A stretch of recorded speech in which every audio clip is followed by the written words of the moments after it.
Alrighty, Alex, thank you for joining. I truly, truly appreciate it. Um, so I read that you're from Downers Grove, Illinois, 30 minutes away from Chicago. So did you grow up a Chicago Fire fan? Yeah, I grew up a Chicago Fire fan.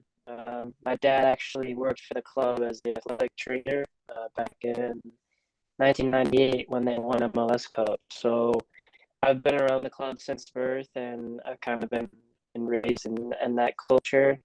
And I grew up playing for the Chicago Fire Academy as well. So yeah, born and raised Chicago Fire fan, and it was great to play for the club at the professional level. When did you start playing for the academy? Because I read that you started around 2015. Is that true? So actually started playing for them in 2012, 2011, 2012. And I had left the academy for 1 year. I was with another club, and then I came back in, I want to say 2016, maybe. I don't know. I'm not quite sure the years, but um, yeah, I've been with the club pretty much since 2012. Okay, so how was that first time joining the club, and then why did you decide to leave? Yeah, the first time with the club was really cool. I was really nervous going to the tryouts and everything like that. It was the first year from my age group that they were going to have the academy. And you know, tryouts are always stressful, but I did well, and I made it in the first round, which was good. And I really enjoyed my teammates, my coach. Still probably one of the best coaches that I've had to this day, and I stay in contact with him, and as well as a lot of my teammates from those original years. So yeah, it was a good experience, and I'm glad to have joined at that time because again, a lot of my friendships and relationships still last till this day. And at the time when I did leave, um, it was a time where there was a lot of transition in the club. Um, they got a new academy director. Um, there's just a lot going on, and the coach that I was working with, that was one of my favorite coaches. He had gone to another club, and I thought at that moment it was best for my development to stay with him. So I went to that club and had another successful year at that club. Um, and then when it was time for me to go back to Fire, they were really supportive with me going back.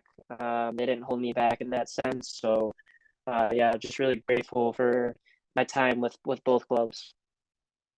What is the day-to-day life of an academy player? I'm sure when you're younger, you're not too involved with the club per se on um, waking up in the morning, going to training.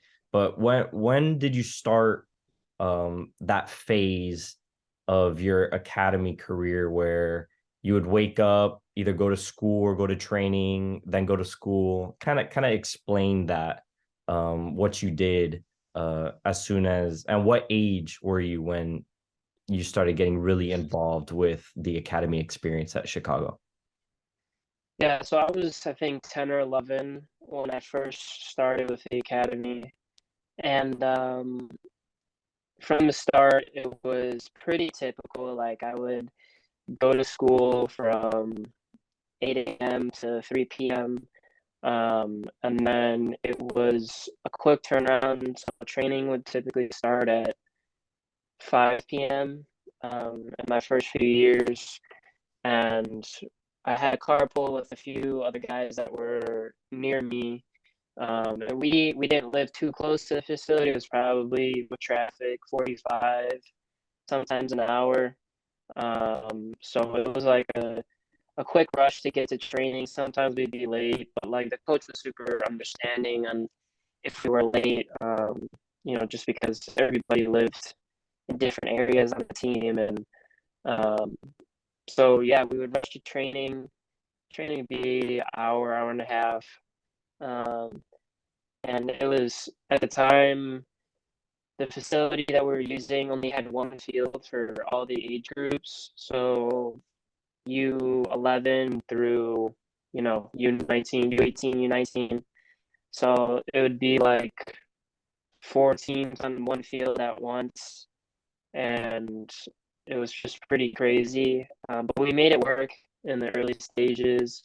Now they have a lot more fields and more facilities and all that. So yeah, we would train, and after that it was get some food, go home, and knock out any homework that I had. But which in elementary school, like I started when I was fourth and fifth grade, it wasn't too much homework at that time. But more so when I entered into middle school and high school, there was a lot more homework to be done. That you have to stay up late and do during the car ride there. So it was busy, but I made it work, and I made it out fine. So So towards the end of your high school career, were you just waking up in the morning, going to high school, then going to training after? That was your basic routine? so when I got to high school, it was a little bit different because after it was like maybe a month into my junior year, I ended up switching to completely online school. Just because my freshman and sophomore year, I was missing so much because I was traveling.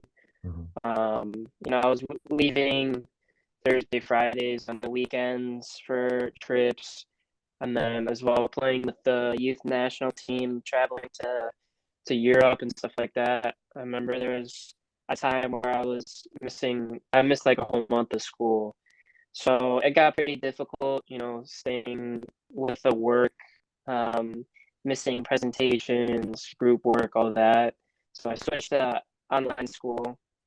And when I switched to that, the routine changed, and I was able to train twice a day with the academy. Um, they would hold like more individual sessions in the morning to work on, for forwards, it was finishing, defenders, defending crosses, more individualized work. We do that in the morning, and then at night or in the evening, it would be team training. So it was really helpful to go, to online school because I was able to get more work in and have a more flexible schedule when I was, travel with the national team, with my club team. I was able to balance both soccer and my homework. Do you think that a lot of academy players have to switch to online school, especially during the latter stages of their academy careers?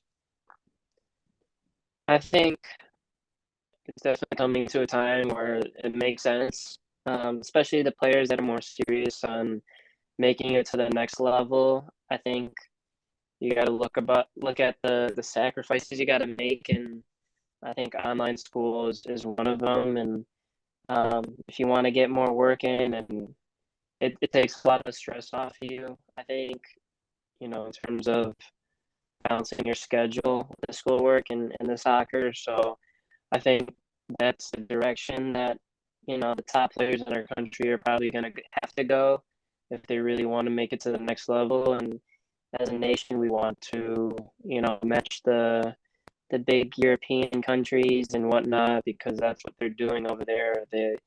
They're raised more so in the soccer environment than school, and um, they have access to the field more often, and they have teachers that work with them. So I think definitely online school is a good route to take.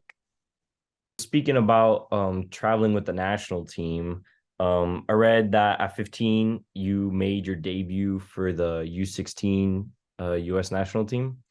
Um, can you tell me what the process was like in terms of getting scouted for that team and even training with them? And how did it feel reading or hearing that your name was called to join up with the U16? Yeah, it was really special to be playing at that level, at the national team level, because you are considered one of the best in the country at your age, and um, for me, it was getting scouted. It's just doing well with your club team, making sure that you stay in form with them, and as long as I was doing my part with the Fire, um, I was getting called in with the national team, uh, and just to share the field with you know players from around the country that you don't typically play against, or you see from a distance, but you've never really met before. It was really cool, and when you get all the best people in the country playing together, it's always fun. It makes things a lot easier, and it also puts things into perspective when you face other countries. Where you're at on an individual level and where the country is at. So it was really fun.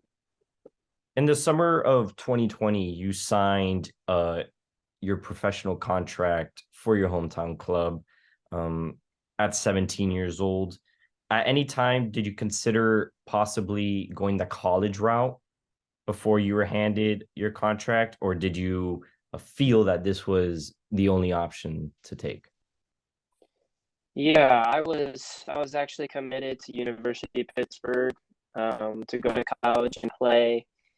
Um, so I committed actually pretty like right before I was invited to my first preseason, with the first team, and I'd gone to preseason, and a group of us had done pretty well, and they had offered us a homegrown contract. Um, and yeah, I had to make a decision on what I wanted to do, go the college route or go professional, and it wasn't an easy decision, but at the end of the day, I took the professional route, and I thought that's what made most sense for my career at the time, and I had no regrets about it. I think Pittsburgh would have been great. They've got a great program, great coaches, and they've done really well over the past 4 years. So it definitely would have been fun, but I have no regrets with going professional. It's been a great experience so far, and I'm looking forward to what's to come.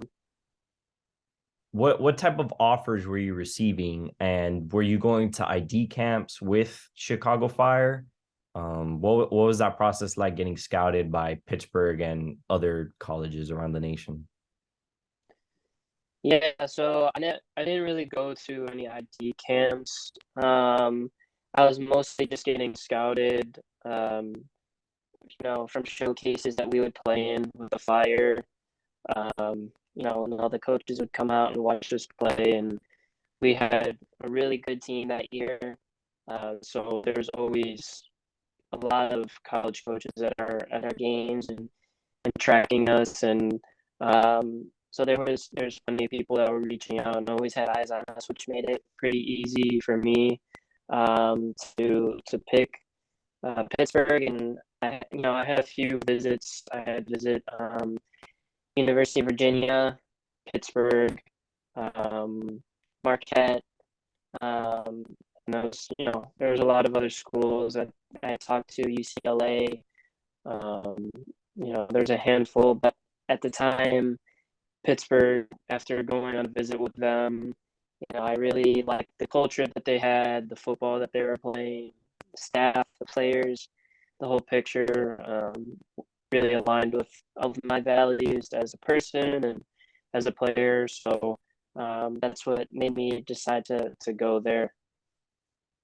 So a lot of players struggle with um, staying in form and keeping a high level of confidence. After you signed your contract with the Fire, just over a year later, something unthinkable happens. Um, you lose your mother to cancer, and you're a young player trying to break into the Chicago first team. As a young player and as a young man, how did this impact you, and how were you able to cope with it and grow from this unfortunate event? Yeah, it was very difficult for me, and like you said, I already am dealing with trying to make it into the first team and the stresses of being a professional footballer because it is difficult, especially as a young player trying to make it. Because you have to work twice as harder, and sometimes you don't get the same opportunities that older guys get, or even some of the guys that your age are getting. It's difficult to sometimes have the same amount of confidence, and um, football. There's always ups and downs, and it's never steady. Progression. You're always going to have these dips in your career. But then when you throw in what happened to my mom with cancer was obviously very difficult on myself and my family, because she was always there for me, supporting me when I came home from training and from the games. She was at every game that she could, get to, and not having that anymore was difficult. Um, but this is life, and I've learned to cope with it and deal with it in different ways, and I try and use soccer as my outlet. Um, but it is hard because even though soccer is fun and that's where I get the majority of my joy, it's also very stressful and hard as a professional. Staying informed, keeping level-headed, confidence. Um, as a forward, when you're not scoring or not assisting, it can be difficult at times. Um, but I relied on a lot of my coaches and you know talking to people to help me through those battles. Mentally, physically. It took a lot, but I feel like I've grown and matured a lot because of that, and that's why I am who I am today because of her and because of going through these things. So um, it it's tough, but it's built me up to be a stronger person. You scored your first team goal, your first team goal in the 2022 season, which earned the Fire a point in the dying embers of the game. How was that feeling from getting put into the game? What were you thinking then, and then from finding the back of the net? Yeah, it was a really special moment. Honestly, that season I hadn't got in that whole season, and I'd been on the bench a lot, but never got the opportunity to go in. And it was a final game of the season. I was really just praying that I would, get an opportunity. Um, and I ended up getting subbed in. I think it was the 89th minute. And I was worried because I didn't know if I would get in time. I was waiting at the touchline, um, and waiting for the ball to get out of bounds so they could sub me in. And eventually, I was able to get into the game, um, which was that alone was just a rewarding feeling because I had been in good form and playing well as of recent with like the reserve team and the training. So to get in was really nice. And then yeah, I there's a set piece at the end of the game. Well, it was a throw in, but we have a guy on our team that has a long throw. And my teammate told me to get in the box. We're down a goal and just trying to get something on it. And luckily, it fell to my feet, and I was able to finish it off. Um, and after that, I kind of just had like a blackout moment. Like I didn't know what happened at first, but I heard the roar of the crowd, and I went to the corner and celebrate with my teammates, and it was a really good feeling. My family was there and they were watching, some of my friends, so it was really special, and it's something that I'll never forget. In MLS Next Pro, you've racked up 11 goals and 2 assists in 40 appearances. Did you feel like you deserved a real chance with the first team, especially since they have been struggling in the bottom half of the Eastern Conference for quite some time now? Yeah, I mean, I definitely think that I deserve more of a shot. Um, I always was training well and, taking my opportunities when I went with the reserve team. Um, and, this is part of the game, that sometimes the opportunities don't come, but, I always try to stay positive and I know that everything happens for a reason. So, in that sense, I just kept my head and even if I wasn't getting into the first team games, just continue to try and improve. And, as long as I'm doing that, I know that more opportunities are going to come in the future. Why do you think you weren't able to get as much game time as you wanted? Because you've made three years as a pro, you've made three appearances, one in each season. Why do you think you were only getting one game of MLS time per year instead of more, especially since you scored that vital goal to save a point um, at the end of the 22 season? Yeah, it's a good question. And, I can't give a clear reason because I'm not the one making the decisions at the end of the day. It's the coaching staff and the front office on who gets to go into the games on the weekends. Um, yeah, I mean, like I said, I always felt like I trained well. I played well in games, and I think part of the reason is because the first team was struggling so much that they were always, it was always an uphill battle for them, and they were always trying to get into the playoffs and win these big games, and it was always a grind that they maybe felt that it was not the right time to give young players an opportunity. Um, so I think that's a big part of it. But then again, there's still games where I feel like I could have made an impact, and I didn't get into the game. And I know a lot of the other younger guys are going through the same thing, and they feel the same way. So it's difficult, but like I said, it's not our decision at the end of the day. It's out of our hands, and um, you just have to kind of accept things. You were loaned out this season towards the end of the season to USL Championship club Rio Grande Valley FC, where you made six appearances and scored a goal.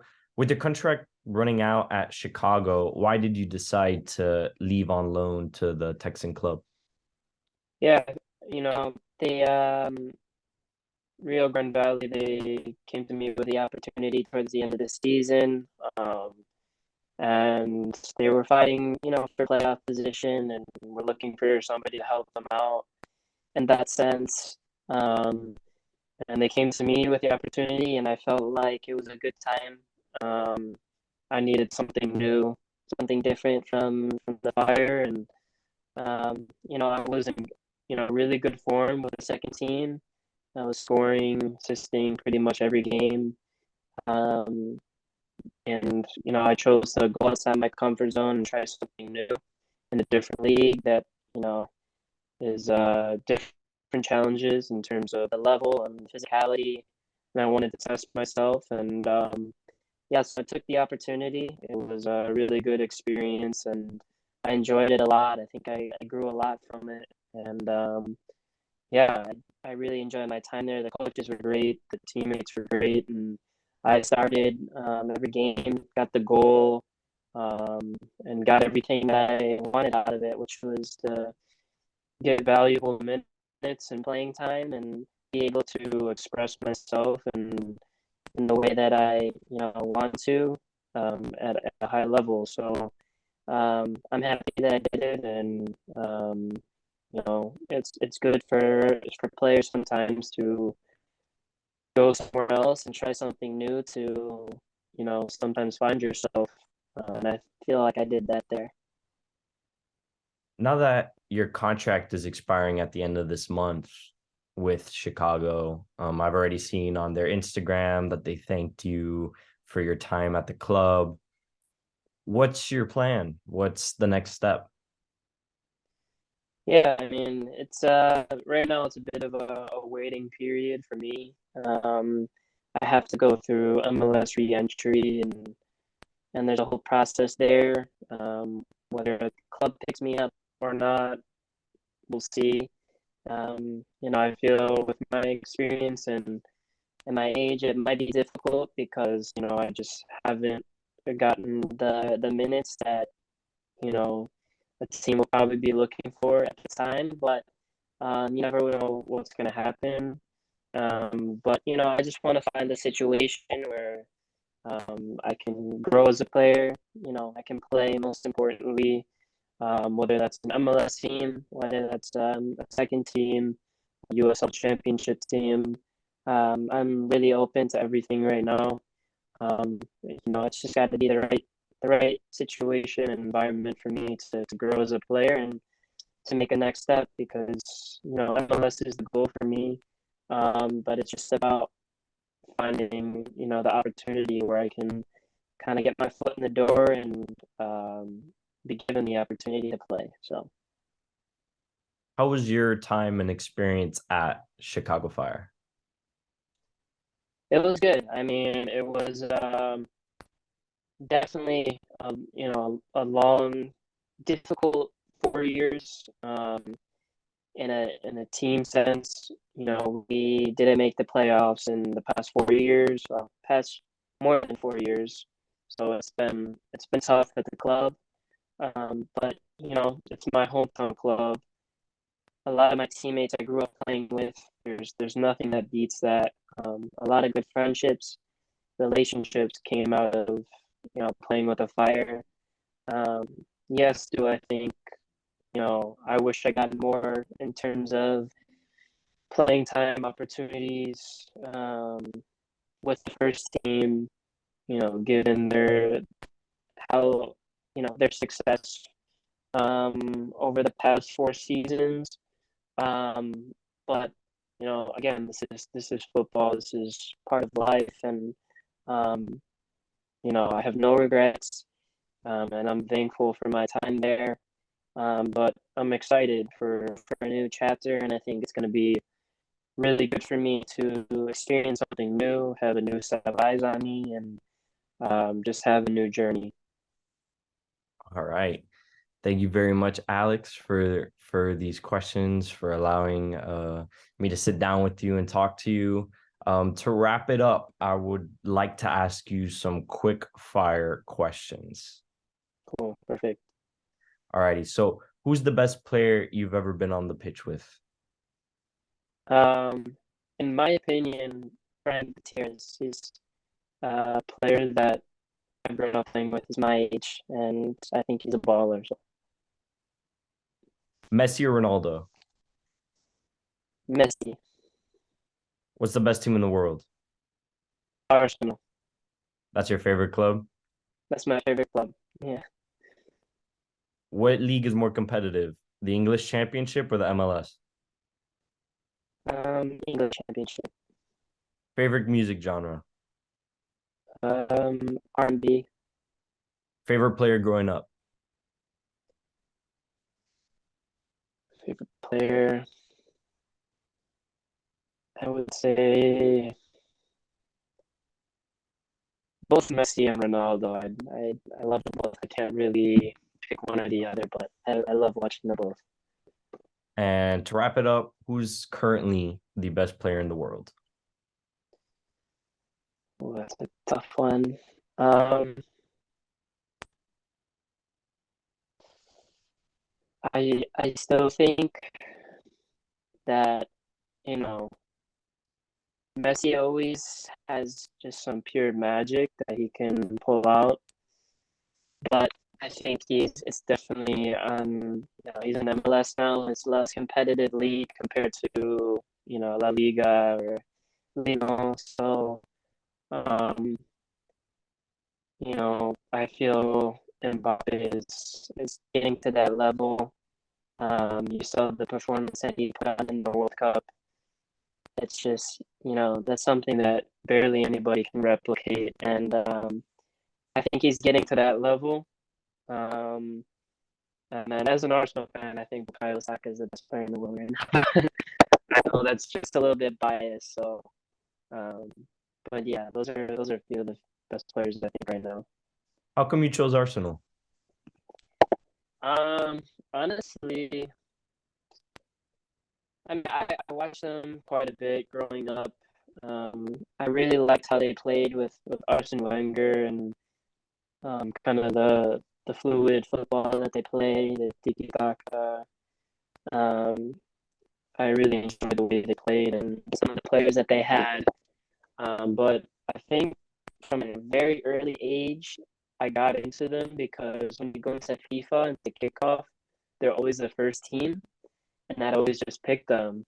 And I would always win. I'd beat my friends with Arsenal, and I think when I started playing, it's like when they had Van Persie, and I was always just bagging goals with Van Persie. So yeah, I got into them then, and stuck with them since through the thick and thin. So now they're obviously doing really well, but there's been some rough years in the past. For sure. Alrighty, Alex, thank you very much. I really Of appreciate it. course.